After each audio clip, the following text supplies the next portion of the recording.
And it's a new week filled with controversies already as the NDC administration is potentially sending about 10,000 people parking home and they may be losing their jobs as a result of what they are terming as post-election recruitments. This revocation of appointments is beginning to stoke a lot of tension and controversy as we're already feeling the impact on both the public and, as some may dare say, the private sector. But let's look at it because the warning has been coming ever since the elections in 2024, where, of course, the NDC administration, incoming at the time, had given indications that all those persons recruited into the public service after the December 7 poll were going to be sent home. Of course, that warning came through from Felix Ofosu-Kwakye, who is now Minister responsible for government communications. It was clear as of the 17th day of December 2024, just days after the elections and the NDC had won, that clearly all these persons who were recruited then by President Akufo-Addo would have to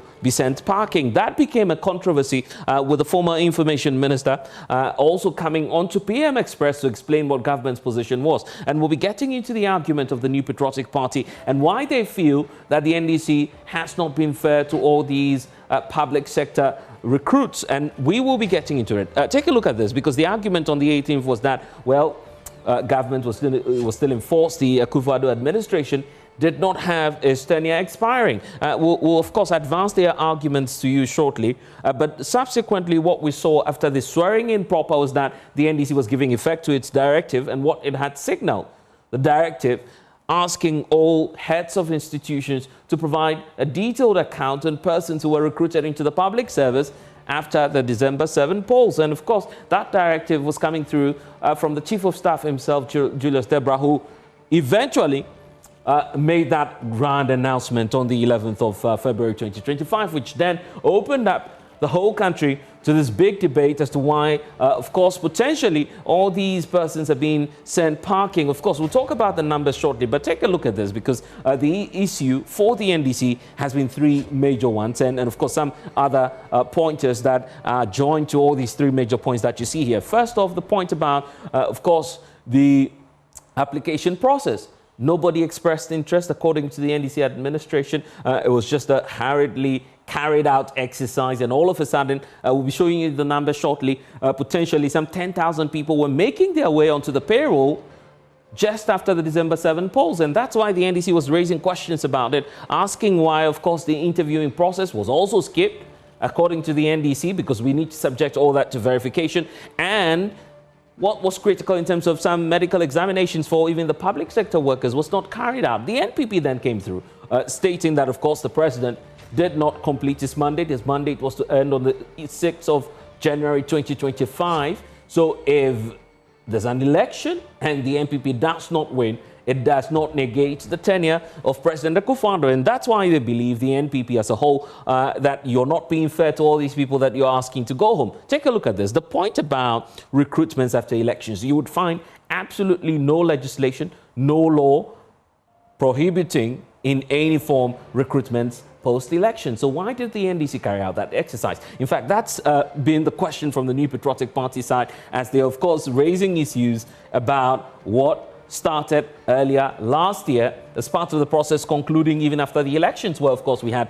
potentially this number that we're talking about, a significant one, 10,000 people potentially in terms of appointments, and in some cases as well, promotions that were done to higher echelons of the public sector. A reason for which many believe that if you're looking at this number, this is a significant number of people who have dependents, who have families, who have people looking up to them, and were simply in an innocent manner, taking up a job which they didn't know they were going to lose. So if that's the case, then take a look at this as well, because this will be obviously beyond the political rhetoric, the fear for each government that if you're taking up a post or an additional recruit at the time when you're just starting off your government, that could throw your budget, for instance, or your fiscal planning out of gear. And you see that running through what it has been for us in the public sector, especially for Ghana, right? As of 2025, the projection is that we're spending as much as 73 billion cedis on compensation, salaries, and all of these issues. So if this is the amount and it keeps increasing, and I'm just showing that to you shortly, each year, then of course you need to be very wary of taking on what some would say baggage from a previous administration. Because in just 2025 alone, if you're doing the permutation of these 10,000 that are adding up onto the number and what it potentially means, in just 2025 alone, the amount we're spending on all of these compensations, which is ranging somewhere around 73 billion, is an increment of 14%. Take a look at it, 14.8% from the previous year, where we were spending 63.6 billion as a country on people who don't carry out any economic activity, may not necessarily be producing or to produce profit. So that's why the projection is that even aside 2025, you may have to get to a point where, of course, eventually you'll be paying much more each year for new recruits. And that's why, obviously, every new administration will have issues with that. But on the average, the public sector itself is a whole conversation that we need to take a look at, because on the payroll and what these public sector workers are, of course, doing to our budget is that on the average, this is it, 35% of our totally generated revenue. And of course, if you're doing the projection of what happened in 2025, for instance, where it's projected at 176 billion, we're spending close to over 60 billion cedis on settling these people, paying their salaries, paying their arrears, paying every form of entitlement that they may be due to, with very little or nothing to show for it, which is the argument of some who belong to the side of the NDC and the others in Labour. But beyond that as well, if you take a look at what's been happening, that 10,000 could have solved a portion of our unemployment burden, because the country is currently standing at 14.7% in terms of our unemployment situation, a reason for which many are saying that if you're sending all of these people home, just take a look at the number again. Just about 10,000 in terms of, well, you might add some promotions to it, but it's still a job, and you don't want to, of course, worsen this chart that you see here of the betting being at 14.7%. So allow them to stay in the system, because after all, they are Ghanaians and there's no law prescribing any Ghanaian from taking up their job. And beyond that, critical sectors, nurses and teachers, take a look at this, because they are the ones suffering the most. In fact, we've seen teacher unions and the nursing organizations already up in arms against government about this whole directive asking them to proceed on leave, or perhaps an eventual termination of their contracts. For nurses, for instance, this is what we're dealing with in terms of our ratio. If you're a Ghanaian, you're likely sharing your nest with about 600 more people, right? So that's the challenge, 600 more people. So you might have to take 599 more turns just to get one nest, right? That's the situation. So if you have more people being added onto the roll, where, of course, they'll decrease the ratio, then, of course, that should be good news to us, because as we stand now, the country is way above the threshold that the World Health Organization has set out in terms of nurses and the patient ratio. But here's our stark reality as a country. And then you're looking at teachers, for instance. A student is sharing about 14 students are sharing about just one teacher, right? So that's what's happening to us in terms of our education sector. And that's why you find the teacher unions and the nurses say, when it comes to these two sectors, you don't have to play politics with it. This is a critical sector that you can't be touching. And of course, that's why many are bringing in the legal argument, saying that, well, if you want to terminate someone's appointment, it should be on these 4 points. It should be about incompetence, proven misconduct, redundancy, and all of that. All of that has never featured in the argument of the NDC, a reason for which many are asking, is this simply a political exercise? And that's why we're back to the issue about the last-minute appointments, as the government is terming it. Because way back in 2016, well, of course, the NDC had lost the 2016 elections.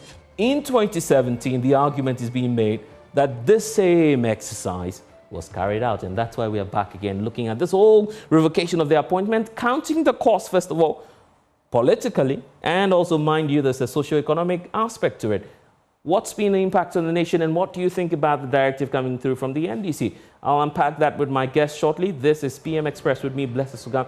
And when we get back, we'll get into the details. It's brought to you proudly by Syntex Tank, Pepsodent Cavity Fighter, and the Academic Times Journal. And tonight, 10,000 Ghanaians and their families are on the edge, waiting to see what the next step will be, giving the directive coming through from the Chief of Staff, Julius Deborah, on potentially 10,000 people who'd be sent parking simply because they were recruited post-elections. That's stoking a lot of conversations, the reason for which, of course, we're here with a number of individuals who are concerned about what's happening. Joining me now is the Assistant Deputy or the Assistant Public Relations Officer for the Ghana Registered Nurses and Midwives, Philemon Japan, who's with us via Zoom. Also joining us tonight is Abraham Kumsin, who is with the Ghana Federation for Labour, joining us tonight as well. And then we'll be hearing from the two political parties, the NDC and the NPP. Haruna Mohammed is Deputy General Secretary of the party. He'll be joining us, and Benjamin Kofi Kwashe will be joining us also from the NDC. But I want to start off with you, Philemon, because you work with the nurses and the midwives. Earlier, you threatened a strike as a group, indicating that government ought to come clear on the directive. Do you, first of all, feel, Philemon, that you're out of the woods yet and that all the concerns you had earlier has been resolved? All right, thank you, and good evening to your listeners. As an association, I don't think we were out of the woods. We were expressing the needs and the concerns of our members who were caught up in a situation based on the release by the Chief Director. However, the Minister of Health has come out to clarify some of these issues, and as we speak, there is calmness. No nurse has gone home as we speak. So what do you mean to tell us that directive has not affected a single nurse? At the moment, I would say no. We met the minister right after that directive was released, and we had a meeting with him. He explained the details of that or the import of that letter to us, and the fact that nurses and midwives had their financial clearance as far as June 2024. 15,200 nurses were given financial clearance to be posted into the health sector to work. It was inappropriate to say those who went through this due process should go home and should cease from working. Are you able to tell us for sure that you are not aware, or perhaps you are aware, that government has indeed done no recruitment post December 7? I can't speak to that. I'm not government. I'm a union leader. Because precisely that's where the landmine is. That if you have any of your members, perhaps nurses, employed post December 7, then you might be in trouble now. What I'm aware is that the former administration, that is the former NDC, NPP government, gave financial clearance to 15,200 nurses.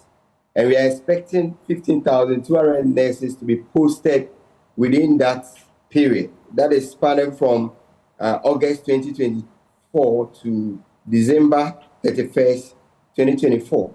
If anything went contrary to that, it is going to come out as a result of their investigation. What we are aware of is the nurses that were posted are at post, they are working, and they must not go home. The test case for you will be the end of this week, because obviously when the month ends, that's when you will know if some of your members have been affected by the directive or otherwise.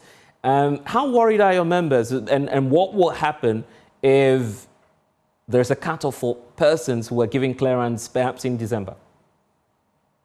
Of course, they'll be worried. At the moment, there is a bit of calmness. Initially, they were very apprehensive. They were very worried. They kept calling on leadership to do something about this directive.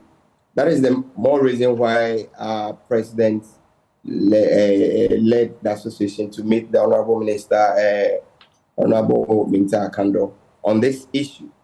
And he explained the facts, and he stated that nurses and midwives who went through due process and were given clearance are not part of this directive.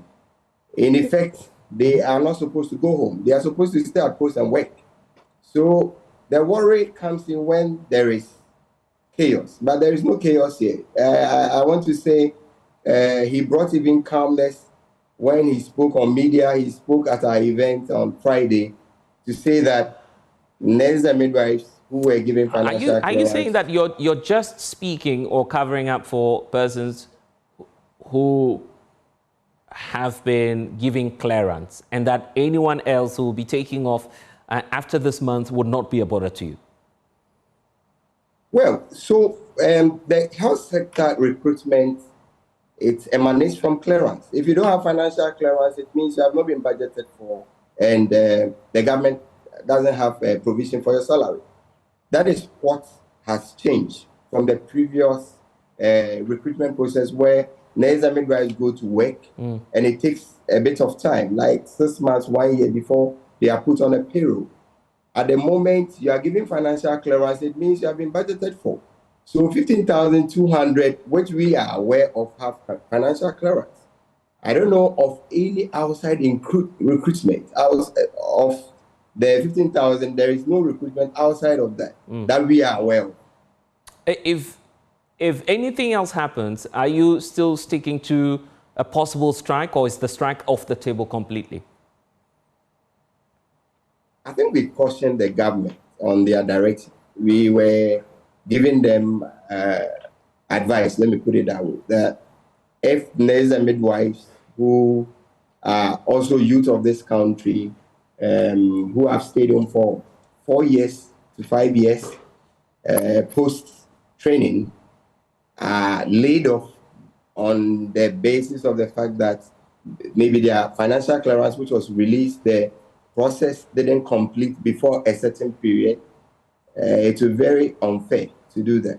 And the ministry has made us aware that they are going to stick to the directives based on the emphasis they laid that nurses and midwives who went through due process and were given financial clearance are not supposed to go. So you're conceding that some may suffer the setback? I'm not considering. I think almost all the people who are working had financial clearance, to my best of knowledge. If you don't have financial clearance, I don't know how else you'll be employed to work as a nurse or midwife. I'm saying this also because of the challenge in the health sector. And just before I bring in Abraham Kunsin, the point about the ratio that we're just talking about earlier, how significant and dire the situation is. We need more nurses. We need more midwives. So post-December 7 recruitment or otherwise should not be a challenge, isn't it? We actually have a more challenging situation at hand now. We have about close to 50,000 nurses at home. We have the 2021 batch, 2022 batch, 2023 batch, and each batch is about 15, 16, or 17,000 nurses. And they have completed their training, they have served their mandatory service, and they are supposed to be recruited to work. And they are still lacking at home, and it's a big problem. It's a big challenge. That's indeed a big one. Let me hear from you, Abraham Kumson, because for the Federation of Labour, everything jobs would be your concern. But in this case where you have the government saying it wants to revise the process, particularly post-December 7, then many say we have to tread cautiously. What's your own take on that directive coming through from the Chief of Staff? It is about the post-recruitment, then I think this government is right. Because how do you employ people after, you've lost elections? Also, they are not being fair to this government if that is what happened.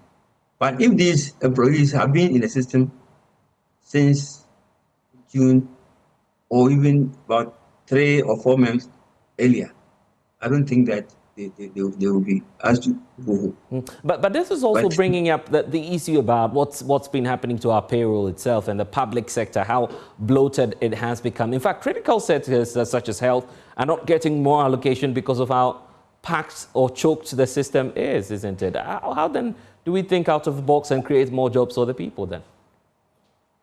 No, the thing is, the letter from the Chief of Staff is about those who were employed after 7th December.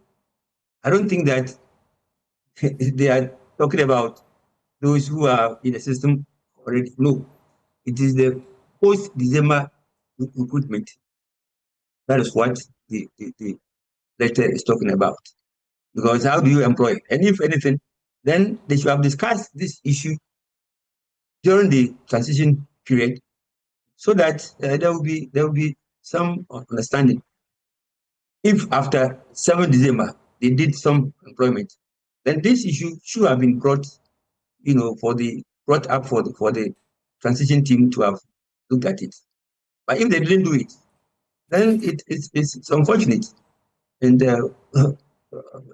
I don't think that you can push workers on any on the incoming. But is that not government. challenging, isn't it? Knowing that this has become a political football, quote unquote, if I'll call it that way, where the two political parties are simply playing with Ghanaians who are desperately in need of jobs. No, it's not about desperately in need of job. If horses were horses, beggars will ride. The thing is that if the money is not there, it's not there. But if they have gone through the processes, financial clearance, and all that, then that one, they should be allowed to stay and work. But if after December 7th, you employ the person, I mean, how are you going to pay the workers? Because I read today that there is one government department that they were being paid, the staff were being paid with, operational funds that is meant for the operation of that department. And so they are not even paying taxes. In social security, they're not paying. So how do you keep such workers? Mm-hmm. And this will also become an issue, a grievance, because if we're not paying workers social security and all that, because they are dependent on the operation funds of that department, I don't think that is fair. Employment is not just employing. There should be decent, work, so that the employee will also feel good, working. Not just employment. Right. Let's put that to Haruna Mohammed, because Haruna Mohammed, your party has come under severe criticism for not doing due diligence. I recall that was the big conversation during the transition period, the reason for which then Fatih Abubakar came to the press. We had Felix Ofosu-Kwakye also doing his side of the argument.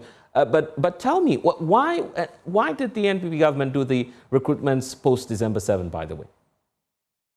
Thank you very much. I believe that if you do a very critical analysis of the recruitment processes that have taken place over the period, you get to understand that these recruitments were not done after the December elections.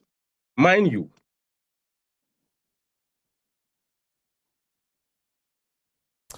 Haruna, are you still there with us? We seem to have lost Haruna Mohammed, the Deputy General Secretary of the New Patriotic Party, just laying the foundation for us as to what informed the NPP's choice then. But Benjamin is with us as well. The NDC obviously gave the signals earlier, and of course, eventually the decision has been taken by the Deputy, the Chief of Staff, I should say. But these are Ghanaians. It's not as though they are foreigners. That's the concern now. Blessed, let me also use this opportunity to rebut the point that these recruitments that the Chief of Staff spoke about were those that happened after the December 7th elections. The legitimacy of these dismissals cannot be questioned, Blessed, because these individuals, we can say that their employment was politically motivated. Now, when the Chief of Staff gave out that directive, I'm happy that every panel here had indicated that it is not about people employed before or after the December 7th election. I've heard the Nurses Council representative indicate that some of these nurses that we are talking about were recruited in June 2024 to August thereabout. If that is the case, and they have gone through the national payroll system, then we don't have any problem about it.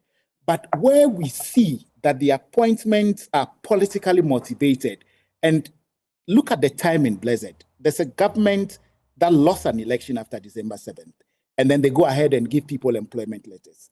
And you expect the incoming government to be able to adhere and pay those people. Where are they going to get the money from? Let me ask you a question on that. When did the tenure of Akufo-Addo expire? The tenure of Akufo-Addo expired on January 7th, 2025. So he performed his duty, as simple as that, isn't it? What I'm saying is that the duties that President Akufo-Addo then performed, the NDC government that has also come into force also have the right to review and nullify last-minute appointment. You cannot say that President Akufo-Addo did any mistake. No. But if you look at, I don't want to go into the realm of what is happening at the National Service Secretariat. And you want to tell me that these appointments, political appointments, because the president, let's talk about the show of good faith. During the transition, you remember that the then Minister of Information came up and said that, oh, no, there were no recruitments going on. They've agreed that ABC should be what happens. Felix came and said, no, we've not agreed on anything like this. And I can confidently tell you, based on what we saw during the transition, is what has informed the decision of the Chief of Staff. The Chief of Staff that we have, the Honorable Julius Zebra, doesn't take decisions in a vacuum. I remember that he specifically asked that certain criteria that was used in employing people after December 7 should be looked at. Look, employment is not supposed to be based on political party lines. No, you don't employ people based on their political party affiliation. This is Ghana. Ghana belongs to all of us. So you don't rush and employ people that we perceive to belong to the New Patriotic Party and expect the incoming government to go about it. We are saying that we have the right to review and nullify them if we find out that they were politically motivated appointments. But if we find out that these are people that have been employed based on merit, that's it. I've heard you speak about merit. Mm-hmm. Yes, people are employed based on merit. But when you bring the political undertone to it, that is where we have a problem. In fact, today we're beginning to hear from some of the nominees of even President John Mahama who are stating perhaps their opinion on the matter. The nominee for the State Reforms Minister, of course, was earlier today pointing out how she would not feel okay if anybody had died as a result of this directive, asking perhaps nurses to go home. I mean, everyone was confused about this directive, for instance. And it's been deep cutting. The directive from the Honorable Julius Zebra came after extensive consultation. Have you read the report that the Chief of Staff gave when he said that they will look at it, review it, and nullify it if they find out that there were irregularities? If you are employed and you believe that you've not been, we've heard a lot of stories. Blessed, the NSS situation. Let's juxtapose it to what is happening in the whole of the country. Then we can appreciate the fact that if we don't, as a country, look at this whole thing when it comes to, people being employed right after an election is done and you've lost an election, then we have a problem. Okay. We should go to the... Right. Haruna would disagree with you on that because earlier he was on. And Haruna, you seem to be, having issues when of course, Benjamin was raising the points there. Blessed. Unfortunately, my network has not given me the opportunity to proceed on some of the discussions that I've started. However, Blessed, let it put it on record. There is no law in Ghana that says that when your tenure of office has not ended, you cannot occasion recruitment of Ghanaian citizens into public service space. Remember, in 2016, 24th December, the current president, His Excellency John Dramani Mahama, went ahead to make appointments into state organizations. On the 3rd of January, he went ahead to recruit people into public service institutions. In fact, go to Senate and check all the presidential staffers that were at the office of the president.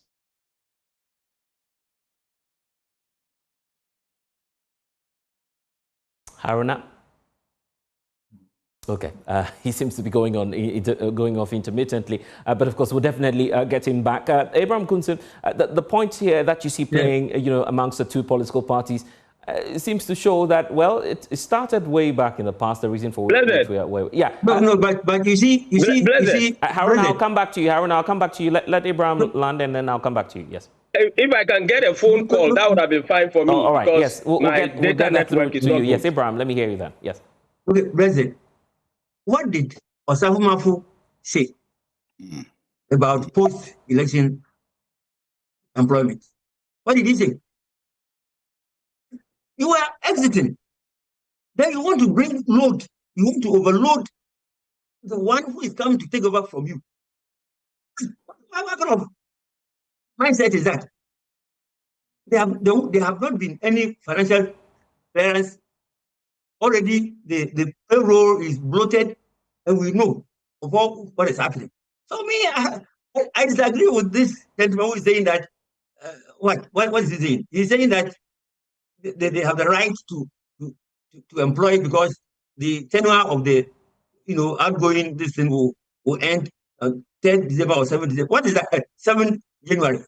Why do you do that? Listen, President Kufuor did the same thing. This single spine. He did the same thing. When he was leaving, he did this thing, and Professor Mills had serious issues. How to But John Mahama increased salaries before he left. Oh, Master, stop that. Do politics. I will stop it. Please. You have to speak on facts. You don't have politics to with employment. Haruna, since you're on... We are speaking law here. Blessed, let him understand. We are speaking law here. We are not speaking emotions. Politics. Haruna, let me hear you then. Yeah, Haruna, let me hear you then. There's no money to pay them. Yes. What will happen? Yes. I am saying that when Osafumafu made that statement, the MPP government never sent anybody home. Never. I repeat. Never. The then president did not allow that to happen. Okay. Again. What is the proof? Again. Yeah. What is the proof? Go ahead. Please, let's just go ahead. Just go ahead, Haruna. Yes, Haruna, just go ahead. Yes. Yes. Let's take away emotions and speak about bread and butter. People are losing their lives. People who have gone through. Please, are you speaking for the NDC or you are speaking on your own merit? Let's hear you. Okay, but the question on my mind actually, Haruna, the question on my mind actually is the issue, for instance, about the president's own budget. I'm talking about the former president, Nana Addo Dankwa Akufo-Addo. He presented his budget, the last quarter of 2024. There was no mention about these 10,000 jobs or perhaps promotions. So if it's not about sentiments, then how do you respond to this? I've not heard a question, if you can repeat it. No, I am saying that the last budget presentation of the former president, Nana Addo Dankwa Akufo-Addo, there was no mention of these 10,000 names, jobs, or even promotions. As check all the budgets. Check all the previous budgets that have been laid before Parliament. I'm talking about the last budget before the election. I am telling, but I'm responding to you. Right, you check all the budgets.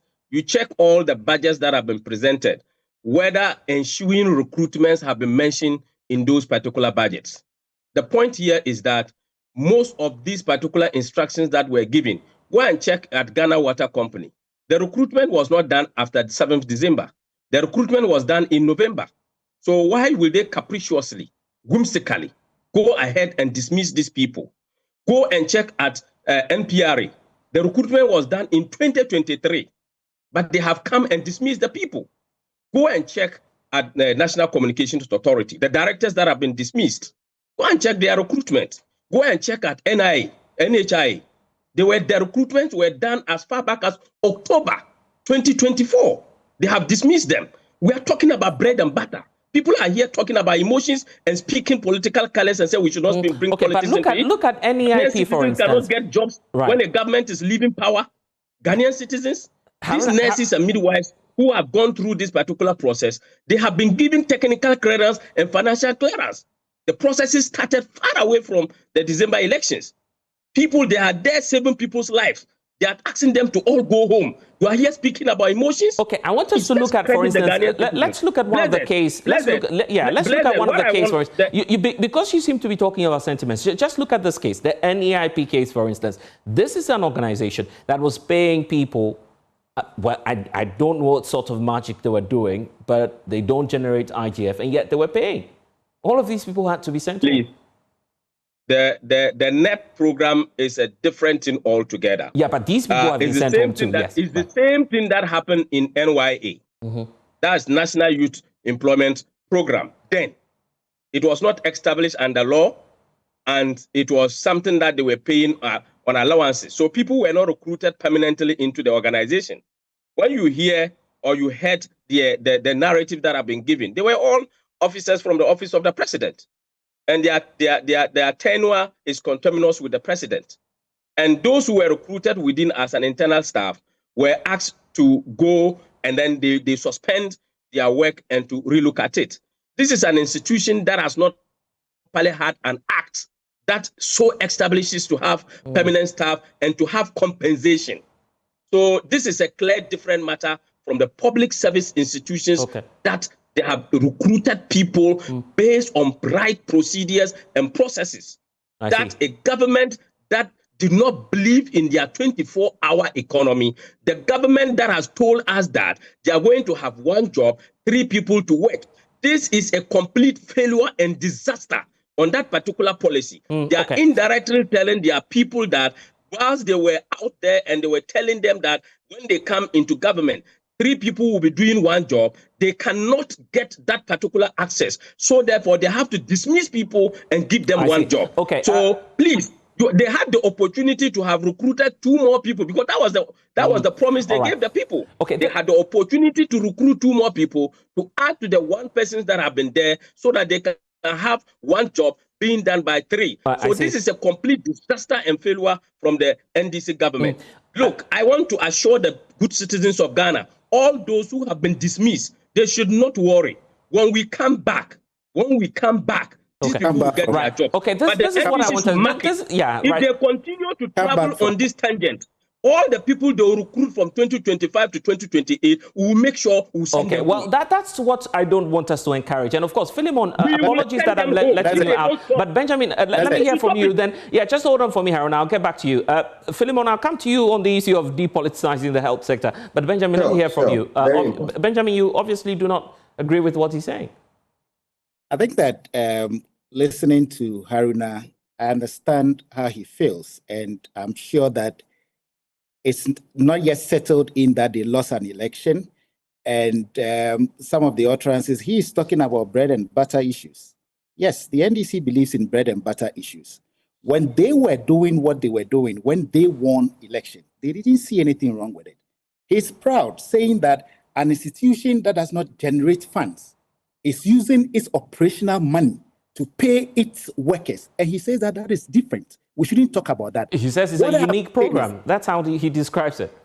Yeah, well, everything that the chief of staff is speaking about is about us ensuring that those that are employed, the employment were done in the right way.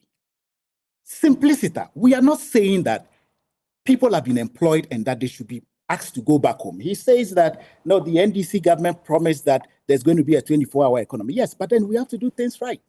The policy, as we have come up to indicate, should not be seen as favoring one political party. That is why we believe that the employments that have been made so far were done in bad faith. It is left with the people that have been employed. A lot of them, I have spoken to quite a number of them, and they've indicated to us that, look, some of them were given employment letters after December 7th. There are classical situations that, blessed, when you look at the letters of employment that have been given to them, that was not given to them when they were in power. From the year 2021, 2022, 2023, they give somebody an employment and a promotion on December 8th, after you've lost an election. Then he talks about bread and butter issue. No, the NDC is not saying that people should go home and that there should be unemployment. No, we are saying that we want to follow the law. The emphasis is that look at the widespread corruption that has happened with this National Service Secretariat thing. We don't want that to repeat itself. So we'll go according to the books, we'll go according to the law and ensure that anybody that was employed, devoid of political coloration, qualified to do their work. But here's the problem you've created, that all these people you're going to perhaps open up again for reapplication, they may be dismissed again by the NPP on the basis of the fact that you're doing same now. Well, I believe, and I want Haruna to get this clear, when he says that they come back, they'll do whatever it is. I am one of the proponents that believe that we should have a constitutional review, especially with this Transition Act. I think that there should be fine-tuning of the act to ensure that these things don't happen, these things don't occur. Look, there is no politician who sits down and says that there should be equalization when certain things are done and done in the wrong way. The NDC, for no matter, will want to say that we are doing this because the MPP did it. No, the NDC believes that the Ghanaian people, the overwhelming endorsement that we had from the people, we should bring everybody along. But how do we do that? You don't employ people based on political colorations and expect the NDC to come and say that, oh, they are also Ghanaians. We also have people. Yeah, but what evidence do you have? And you'll be subjected to that as the NDC. What you haven't, as a political party, provided us with any evidence to say, this is what I've seen. This is what makes this person an NPP employee. You haven't provided that yet, have you? Remember, we are in government. We are in government. These records that we need to make clear and very visible to the good people of Ghana, in no time you will have them. You would see why the chief of staff believed that the directive he gave and the timing of that directive were very timely. Because at the end of the day, Blessed, we have a country and an economy to run. The good people of Ghana didn't vote for us to come into office and give excuses. We are not here to give excuses. But in ensuring that we fulfill the mandate of the people, we need to do things right. One last one before I bring in Philemon. The point is, if I am an NPP supporter and I bring up an NPP card, I'm still Ghanaian anyway. So if you find out that I'm NPP and I was employed into the sector, what's wrong with it anyway? What's it that the NDC cannot correct about that? We cannot continue to do employment based on political colorations. It's wrong, Blessed. Even if the NDC does it, I'll say that it's wrong. Everybody is Ghanaian. You give jobs to people that are qualified to be employed. Far too many. This particular Nanado Bawumia administration, you know, when President Mahama says that this is a crime scene, an economic crime scene, this country has been plunged into something that it has never experienced. But if we want to continue on that tangent of doing politics with everything, we wouldn't get anywhere. And I'm sure that that is the reason why the directive of the chief of staff is so timely. And that is why all of us will put our voice, will call on everybody to ensure that this is done devoid of politics. Okay, this is what I want us to do, because the health sector is critical. I want us to hear from Philemon. Philemon, the issue about, you know, trying to create some safe haven for nurses, particularly nurses, doctors, and midwives. In this whole political conversation, how do we get that? Because you need the political will as well. Well, listen, I want to say that the Ghanaian politicians must take practical steps to take health out of the equation, because health is wealth. The country prides on its health, and the members of the country are looking up to nurses and midwives, who form about 60-65% of the health workforce. So if we mix politics with this, we are going to jeopardize the health system. One, there are so many things that are happening in the health brackets that we need to look at. Nurses finish, they have to wait for 3-4 years before they are employed. And politicians keep bringing in political gimmicks or comments. I don't think that is right. Let's treat the people well. Let's take care of their regulation. If we think we cannot employ them, we shouldn't train. We should regulate the number that we are training so that we can employ them. And you were just talking about the 50,000, I believe, who are sitting at home now. Exactly. Did you tell the minister? Did you tell the minister about them? And how soon would you want all these people rolled on? The minister just came to office, and barely he was meeting a lot of situations. He went to the north to look at the CSM issue. He actually flew from the north to meet us as on the issue about this layoff issue. And he tried to set up standards to make sure that we don't get our people. Yeah, but you're expecting that all these 50,000 people will be taking on in the next window? Well, I think the Benjamin should be able to tell us that NDC is going to employ the 17,000 from 2021, 18,000 from 2022, and then the 20,000 from 2023. And then we will clap for them for resourcing the health sector with a good number of nurses and midwives, and then also, because nurses are also youth. I mean, they promise a job for the youth. We have a lot of youth that are nurses and midwives, so it won't be a bad thing to do. But my emphasis is on those who have been employed. I said that 15,200 nurses were given financial clearance. They shouldn't be asked to go home under any circumstance. Once the process didn't start in December 7th, it started in June. They went through a lot of processes. Portal was open. They filled system interviews were called. They went to the regional offices. Different approach before they got into the health sector. Some of them were wrongly placed. They had to reverse their placement. So some of these things affected the time they got onto the job or got onto work. Right. So that doesn't make them employed on the 7th of December. That's my point. So, all right. Abraham, for you, we need to go because the projection as we're seeing it is that there's an increasing burden on the taxpayer. We're projected to be paying 13% more in the next phase of government compensations and salaries by next year. That's too much for us. Talking about the employment, that is where my interest is. You see, NABCO, for instance, if you don't want any propaganda when it comes to employment, you make sure you create a congenial environment for workers to work and be paid well. You don't establish NABCO, and as we speak now, most of them have not been paid. They have an arrears of about 10 months, 6 months, and all that. You claim that you are for the people, bread and butter. Meanwhile, you close banks.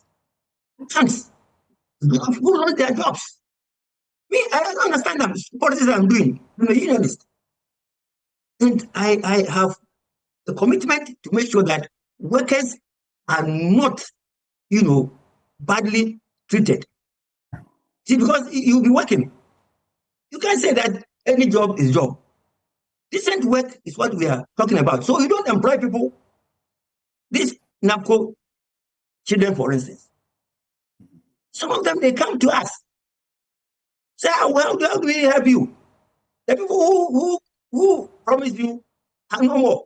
And if they come back, they will do worse things to you.